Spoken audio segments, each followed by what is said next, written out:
Good morning, everyone. I hope everyone's doing well. Welcome back to a brand new video. And today we're going to be talking about a little bit of something that I struggle a lot with, and that is perfectionism and definitely imposter syndrome. But we're not going to talk about what a giant problem it is. We're going to talk about tips and tricks that you can do right now that will help you kind of like break the pattern. I think the worst thing that you can say or tell someone who has a problem or who is a perfectionist or a person, even a person with ADHD actually, but a person who generally struggles with anxiety like I do, is for them to just do it. Even though there's a lot of fact, there's a lot of truth behind this, I also think that it's kind of like the worst thing that you can say to a person. It's like saying to a person who's having a panic attack, calm down. If they could calm down, they would have done it, right? So I'm going to share a little bit with you about what I do, and then hopefully it will inspire you to come up with your own tips and tricks. One thing that I can definitely tell you is that you're not as helpless as you may feel in the moment. Before, or a couple of months before now, I was having ridiculous panic attacks, and yes, I had to get on medication for it. But now that I'm trying to wean myself off the medication I actually started realizing that I know that I'm allergic to sweeping my feelings under the rug, yet I've been doing it more often now than what I used to do in the past. And I think in the past it made me feel horrible, but I never had to feel everything, but I never had panic attacks, which means that right now I'm definitely hiding more of my feelings or more of my emotions. So that's definitely something that I'm working on. I want to express how I feel at that exact moment. If I don't express it to the person I want to express it to, that means that I have to try other forms of expression, such as videos or actually noting in my notebook how I feel. I wish I did this more regularly when I was younger, but it is what it is. It's never too late to start something. I'm also sorry about my eyes, like they are so dry. Anyway, so I wrote a few things down. Okay, so the best thing for you to realize about being a perfectionist is that it's something that you're gonna have to work on each and every day. So the faster you accept it, the better.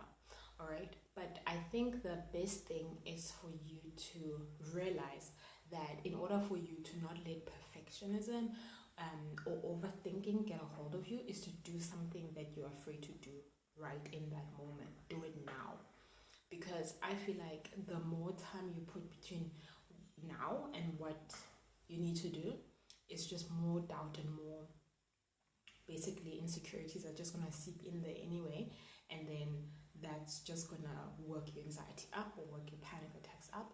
But at the end of the day, you have to do it.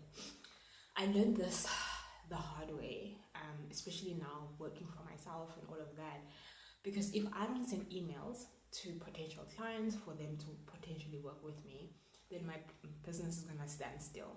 If I don't feel good enough, or if I don't feel like I'm up to the standard that I think I need to be in order to reach out to somebody, either I need to educate myself or build up the skill that I need right now, or I need to reach out to that person anyway and figure it out later.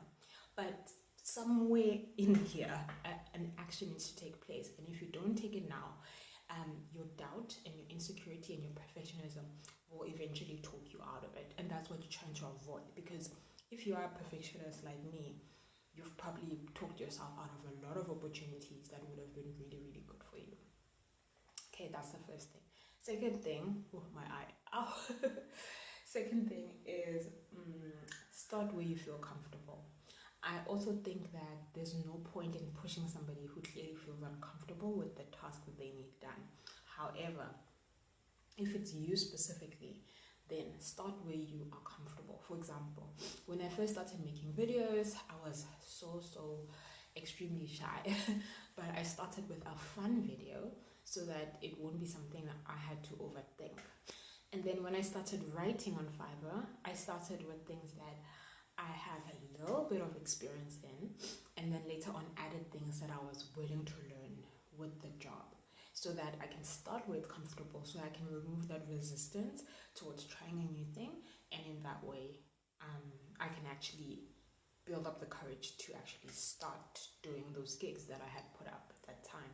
One thing to bear in mind about Fiverr is that all my work there is writing work, and I'm not a writer at all, but I use my experience as a teacher to basically become a writer on Fiverr, and I think it's incredible that I could do that. I think it's incredible because I'm always that person to be like, you need to be qualified to do something, you need to be qualified. But after COVID, anybody can do anything. So I just feel like that's where you need to, that's the thing that you need to kind of get under wraps, to accept that you can do anything you set your mind to. Start where you do feel comfortable. However, always be pushing yourself to the next level, because if you're not qualified right now, either get qualified or just put yourself out there and figure the rest out later.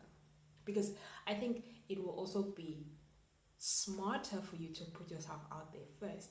In that way, you learn on the job what it is that you lack, versus before where you think you lack everything. And I think that's the main reason why people talk themselves out of things. For example, when I first started with my client who I do LinkedIn services for, I basically didn't know that much about LinkedIn. All I knew was that social media is really powerful and people need to get their businesses online. And basically everything that I've done for her or do for her since then, I had to learn on the job. And I'm not an on the job learning type of a person. So that's been a miracle in itself. But I think that's why I can tell you about that now, because it's out of my character to do something that I'm not 100% sure that I can do. But I did it, and now I'm where I am because of the fact that I put myself out there without overthinking it. Then the last thing is to just submit. So I'm an email rereader, right? I reread an email a million times before I send it. Like, I just can't deal with any type of mistake. And I'm also, I don't know if you guys have seen that meme of the airplane staircase thing that says the email is gone and then the staircase is like the attachment that you forgot to attach. That meme is so funny.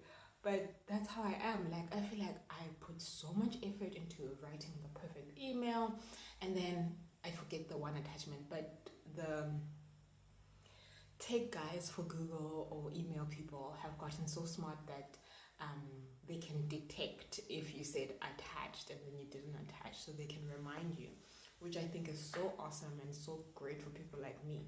But what I'm mainly talking about right now is actually like when you work on digital platforms like Fiverr or Upwork or working from home, is that at the end of the day, you need to submit your work. You have no idea what they're going to say. You have no idea what they think. All you can do is just wait for their feedback. And I can't tell you how crippling this used to be. Like, I would nervously wait around to hear if they thought it was okay, below average, above average. You know, it was just so nerve-wracking to me. However, through submitting over and over and over again, I've actually learned that, wow, I actually did great work. Like, I feel like the stuff that got sent to me for me to reassess and all of that wasn't as bad as I thought it was going to be. There was one time where I submitted an article that the client found. Oh no, it wasn't an article, it was actually a chapter. So this lady needed me to help her write a chapter in her book. Yes, people do that now. And I guess I didn't understand exactly what she needed. So I made it very general, and she needed it to be based on her life. And I think I stood there for a whole day thinking, how can I base this on your life? I don't know you that well. All I know is about, she gave me the rest of her book and I read through it.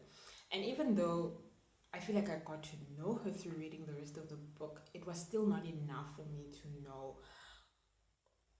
It was still not enough for me to write a brand new chapter on her, you know? And it was terrible. And I, at the end of, like, I felt horrible. But at the end of the day, I submitted it and she accepted it, and she also gave me a 5-star review, and yeah, we just called it a day. But I felt awesome because it wasn't what she said, it was the fact that she accepted it. Because she did have 2 reviews, I believe, so 2 revisions. So basically, on Fiverr, if someone is not happy with the work, they can send it back, and then you need to apply it. You need to fix it, basically. And yeah, like that just showed me that I need to trust myself more, trust my writing, and that is something critical for me as a person who's not trained in writing, if that makes sense. So yeah, I feel like that was a really good experience, and I'm so glad I can share that with you today, because now I can put action behind what I'm trying to tell you, so that hopefully you can also get out of your comfort zone and get it done. Do you get what I mean? Even if you're not qualified, I mean, it's different if you're in the corporate space and there's a lot of money, depending on your decision making and whatnot.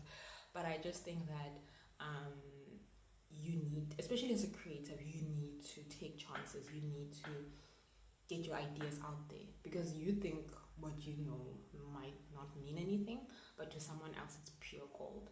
So yeah, get yourself out there, break your perfectionism, break your imposter syndrome. You can do it. I think it's just a one day at a time type of thing, but know that it's an ongoing process. And if you catch yourself just going through the motions and all of that, just pull yourself back and just tell yourself these 3 things. 1, don't let time seep in, because with time there's doubt, insecurity, and all of that. Start where you're comfortable, and start where you're comfortable requires you to start. Then just submit, because you reworking it 1,000 times is not going to help anybody. Okay, be comfortable with your first or second attempt and just submit it. All right, guys, I hope that helps. Let me know what you think down below in the comments, and thank you for watching. Okay, guys, bye.